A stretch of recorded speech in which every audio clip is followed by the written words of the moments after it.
Again, we've had a really interesting year with this junior band because, again, for those of you who know, last year was our first year to start both 6th grade and 7th grade, so we're getting an extra year with these kiddos we couldn't be happier about.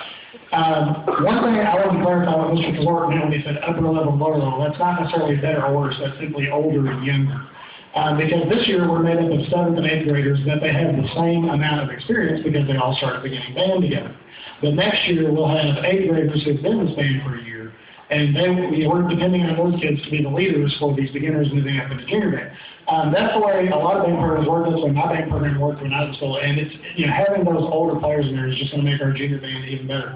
We're looking forward to a really exciting year next year to top off what has already been a great year for them this year. Before we bring out a special guest and perform the last thing with the junior band, I just wanted to again encourage you to really encourage your kids with music. Here's the thing I tell kids: sometimes it's a hard sell, a hard lesson. Music is not always fun. But those of you that are adults know that life is not always fun. And sometimes you have to do things, to get through the bad times to get to the good times. One thing I'd like to tell you, however, and I've told some of y'all this story before, and I'll tell you it again, but the person that involved is actually here. Right here is my dad. Way back.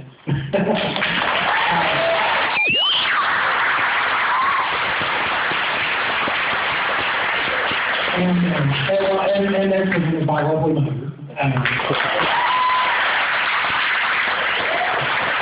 I've been doing band now for about 22 years, and they've still been to my concerts.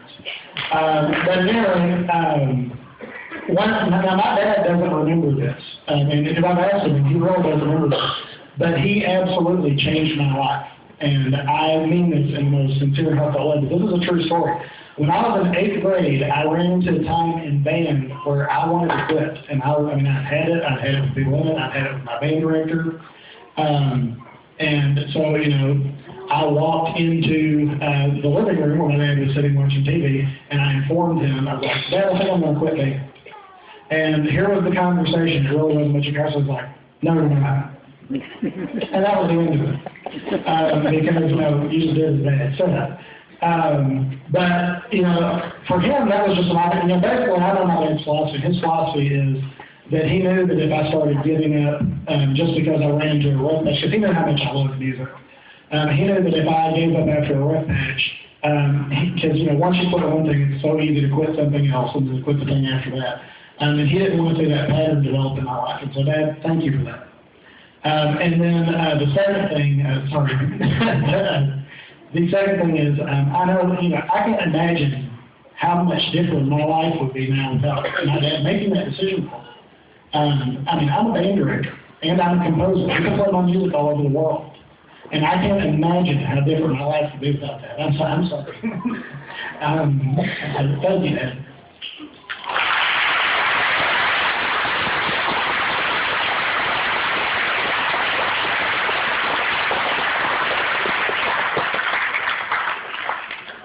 But anyway, so I just want to encourage you. I'll tell you, I've told principals before, I am a very strict teacher. I'm a strict disciplinarian. I make no apologies for that. We expect a lot out of these kids, and not every single day is fun. But most days are. And that's why, a lot of times I'll talk to kids, and they'll be mad at me because I've had to get on time. And I'm like, is every day like this? And of course, they're mad. So, yes. And I'm like, is it really? No. They don't like to hear that.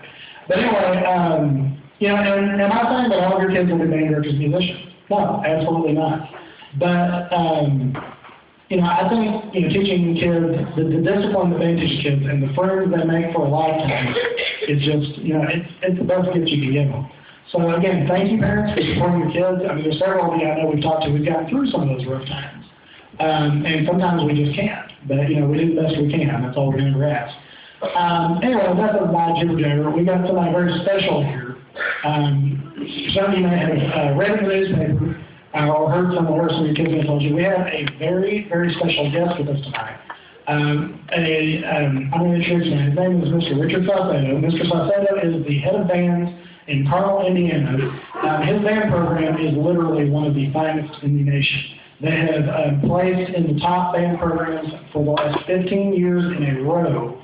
In addition to this, he is also a very accomplished composer.